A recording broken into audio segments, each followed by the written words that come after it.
경자든 사람들의 마음을 읽어보는 코너 호모 이코노미쿠스입니다. 생일날이면 이렇게 모여서 노래 부르고 케이크 불을 끄는 풍경, 요즘은 사뭇 달라졌습니다. 이 버튼을 눌러서 축하 메시지와 함께 모바일 선물을 쏩니다. 이른바 디지털 전환 시대, 개인의 소소한 일상부터 기업의 비즈니스 전략까지 곳곳에 변화와 혁신을 일으키고 있는데요. IT 전문가 한국인사이트연구소 김덕진 부소장과 이야기 나눠보겠습니다. 부소장님, 어서 오세요. 네, 안녕하세요. 반갑습니다. 올해 이틀 남았네요. 그러니까요. 자, 2020년 올 한 해를 관통하는 이 IT 업계의 핵심 키워드, 우리 김덕진 부소장이 꼽은 키워드 어떤 걸까요? 제가 여러 가지가 있겠지만 한 가지만 꼽는다면 아마 코로나로 인한 강제 디지털 전환이 아닐까 싶습니다. 그러니까 보통 디지털 트랜스포메이션이라고도 표현하는 디지털 전환인데요. 네. 디지털 트랜스포메이션이라고 하는 거는 한마디로 말하면 비즈니스의 모든 영역이 이 디지털 기술과 결합되면서 근본적인 변화가 나온다는 것입니다. 네. 그러니까는 단순히 온라인뿐만 아니라 오프라인에 있는 모든 비즈니스도 이 디지털 기술을 만나면서 기존과 다른 형태로 변화하고 네. 있다라는 것이 코로나 때문에 좀 강제화됐다 이렇게 표현을 하고 싶네요.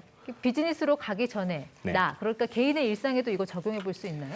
디지털 전환을 좀 쉽게 설명을 하자면 앵커님 같은 경우에 혹시 예전에 우는 아기 달래실 때 어떻게 네. 달래셨어요? 10년 전에 큰아이 키울 때는 딸랑이, 지금 딸랑이, 둘째 네. 키울 때는 스마트폰, 아기상어 동영상이죠. 그렇죠. 이제 어떻게 보면은 그런 건 역시도 하나의 디지털 전환이라고 볼 수 있을 것 같은데요. 우리가 어떤 문제를 해결하거나 고객의 가치를 주기 위해서 예전에 아날로그나 네. 아니면 있었던 어떤 다른 상품이 있었다면 이게 디지털 기술과 합쳐서 지금 말씀하신 스마트폰의 컨텐츠라든지 이런 식으로 변화가 됐다라고 생각하시면 될 것 같습니다. 근데 사람들은 변화를 기본적으로 좀 싫어해요. 네. 특히나 비즈니스에서는 고정적인 것들이 있었잖아요. 그랬는데 코로나로 인해서 결국엔 강제화됐다는 것이고요. 그래서 한 이제 IT 기업에서는 코로나19로 2년이 걸릴 디지털 트랜스포메이션 전환을 2개월 만에 되었다. 이렇게 표현하기도 했습니다. 그러니까 코로나19 이후에 우리가 많이 쓰는 이 비접촉이라는 단어의 실상은 어떻게 보면 디지털 접촉인 거예요. 네, 그렇죠. 가장 대표적인 게 화상회의. 그렇습니다. 정말 올해 서비스 이렇게 선정해도 별로 이견이 없을 것 같아요. 그렇죠. 이제 네. 올해 이제 가장 주목받았던 회사인 이제 줌이라고 하는 회사 같은 경우는 일일 사용자가 3억 명을 돌파했고요.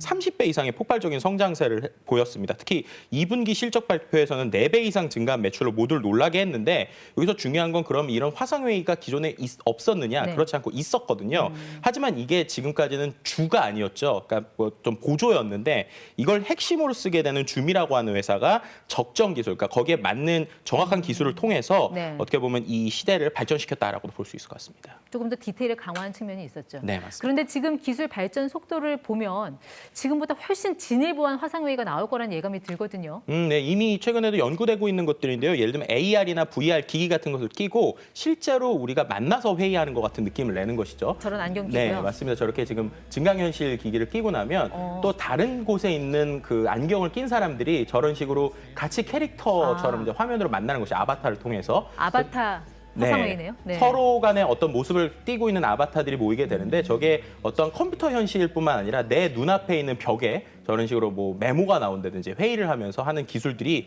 최근에 좀 많이 연구가 되고 있습니다. 그러니까 디지털 혁신을 어떻게 해야지 고민을 하는 사이에 이미 고객들은 저걸 원하고 있는 거죠. 그게 그렇죠. 무서운 거잖아요. 네네네.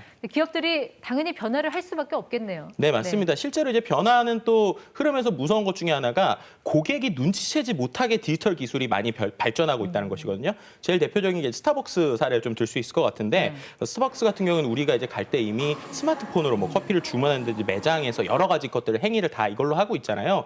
근데 저기에서는 앱이 되게 단순해 보이지만 저 안에 숨어 있는 기술들은 상당히 복잡하고 네. 빅데이터, 인공지능, 사물 인터넷 다 있지만 우리는 저것을 기술로 부르지 않는다라는 게 중요한 것이고요. 나이키 역시도 우리가 신발이나 어떤 운동화 이런 걸 파는 회사로만 생각하고 있지만 저 신발 안에다가 이제 센서를 활용해서 사람들이 달리기 할 때 달리기를 기록을 남겨준다든지 커뮤니티를 통해서 사람들이 어떤 네. 행위를 즐기는 또는 요즘에는 홈 트레이닝까지 도와주는 앱까지도 만들고 있습니다. 신발이라기보다 한 명의 개인 트레이너를 둔 것 같은 그런 분위기네요. 네네네, 맞습니다. 그 DT의 절반 이상, 그러니까 디지털 트랜스포메이션의 절반 이상이 기술이라고 해도 결국 핵심은 데이터잖아요. 그렇죠. 고객들이 원하는 포인트를 어떻게 찾아서 그거를 빅데이터 하느냐. 그것도 잘한 게 넷플릭스고요. 네, 맞습니다. 뭐 넷플릭스 같은 경우에는 데이터 분석을 통해서 우리가 보통 장르라고 얘기를 하면 뭐 코미디, 멜로 이렇게 하지만 이들은 장르를 77,000개까지 나눴습니다. 어떻게 보면은 뭐 화면의 밝기나 아니면은 주인공이 유명한 정도까지 77,000개로 나눴고요. 데이터가 얼마나 중요한지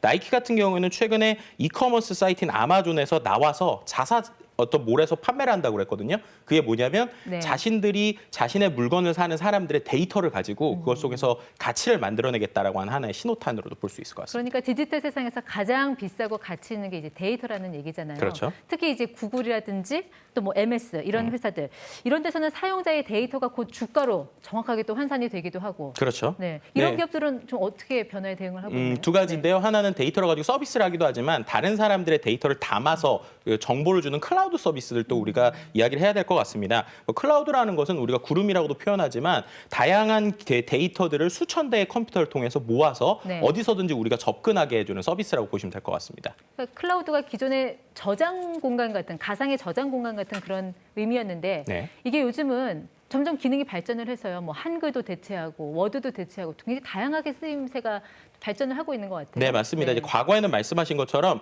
저장 공간만 제공해줬었는데요. 여기서 최근에는 소프트웨어까지 그 안에서 설치가 되고 있어요. 그러니까 컴퓨터에 설치가 되는 게 아니라 클라우드 서버에 소프트웨어까지 다 있기 때문에 네. 우리는 접속해서 그냥 인터넷 접속하듯이 그 안에서 쓰고 있는 것이죠. 그러니까 내 컴퓨터에는 설치가 안 되는 거죠. 그럼 한글이나 워드를 깔지 않아도 네. 클라우드 서비스로 가능하다? 네, 맞습니다. 최근에는 또 단순한 어떤 오피스 프로그램뿐만 아니라 예를 들면은 인공지능이라든지 신약 개발을 할 때도 이 클라우드 기반으로 하고 있고요. 그래서 이제 우리 정부에서도 디지털 뉴딜의 핵심 산업으로 이 클라우드를 좀 꼽고 있는 상황이고 학교나 중소 중견 기업들도 이런 클라우드 기반의 서비스를 확산시키려고 노력하고 있는 상황입니다. 요즘같이 뭐 원격 근무, 재택근무 상황에서는 훨씬 유용하겠어요? 네, 저런 그렇죠. 어디서든지 방식이? 똑같은 환경에서 작업을 할 수 있으니까요.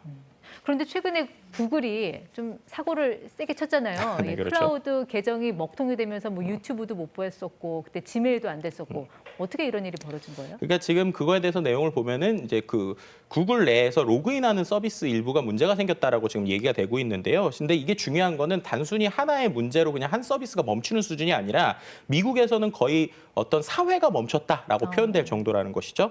지난 14일에 여러 가지 서비스가 멈추다 보니까 네. 우리나라에선 저녁 시간이었는데 거기서 이제 낮 시간이었거든요. 그러니까 학교에서도 화상으로 수업을 해야 되는데 수업을 네. 못 하는 거예요. 아. 그러니까 학교가 휴교가 된다든지 네. 아니면은 뭔가 일을 아까 말한 대로 그 안에서 하고 있는데 이 서비스가 멈춰버리니까 워드 프로그램조차도 안 돌아가는 거죠. 그러다 보니까는 회사에서나 모든 것들이 업무가 멈췄고 이거를 이제 월스트리트 같은 데에서는 디지털 스노우데이라고 표현했는데요. 스노우데이? 네, 우리가 폭설로 인한 사회 마비를 스노우데이라고 하는데 네. 이게 디지털로 인해서 폭설처럼 클라우드가 멈추면 거의 지금의 모든 것이 마비가 된다라는 표현까지도 클라우드의 중요성에 대한 이야기가 좀 나오고 있는 상황입니다. 그만큼 의존도가 높으면 그렇죠. 고객들이 감수해야 될 리스크도 크다는 얘기네요. 네, 그렇습니다. 근데 그런 부분에 있어서 우리가 좀 피해 보상도 좀 받았으면 좋겠는데 네. 아직까지는 이제 보상을 받기 쉽지 않은 상황인 것 같아요. 예를 들면은 전기통신사업법에 보면은 부가통신 사용자의 경우에 4시간 이상 장애가 발생해야 그래야 이제 우리가 손해배상과 관련된 절차를 밟을 수가 있거든요. 네. 근데 4시간 이상 멈췄다라고 하면은 거의 뭐 세상이 4시간 동안 멈추는 거나 지금은 다름없는 상황이기 때문에 이런 법에 대한 개선책들에 대한 이야기들은 꾸준히 나오고 있는 상황입니다. 그러니까 결국 디지털을 도구로 뭐 제품도 바뀌고 서비스도 바뀌고 돈 버는 방식 거의 모든 경영 전략이 바뀐다는 건데 이렇게 되면 앞으로 이 조직 문화라든지 기업의 형태도 많이 바뀌겠어요. 네, 예를 들면은 평가 방식들에 대한 것들이 많이 바뀔 것이기 때문에 우리가 알고 있는 수직적인 구조보다는 수평적 그리고 능력 중심의 사회들이 좀 많이 나올 것 같고요. 그런 데이터에 대한 디지털에 대한 익숙함들이 실제 업무에 대한 평가로서 바뀌는 시대가 올 것이라고 봅니다. 결국 소비자들 입장에서는 이렇게 디지털 트랜스포메이션에 잘 대응하는 기업을 골라내는 안목을 갖추는 것도 중요하겠어요. IT 전문가시니까 뭐 조언을 좀 주신다면요. 뭐 한 가지만 말씀드리면 변화가 있을 때 그 표면만 보지 마시고 그 안에서 실제로 기술들을 가지고 있는 회사를 좀 더 찾아보신다면 아마 투자에 큰 도움이 되실 것 같습니다. 온라인 가상 공간에서 또 다른 우리를 만나게 된 날이 멀지 않았다는 생각이 드네요. 네, 지금까지 호모 이코노미쿠스 한국인사이트 연구소 김덕진 부소장 함께했습니다. 잘 들었습니다. 네, 감사합니다.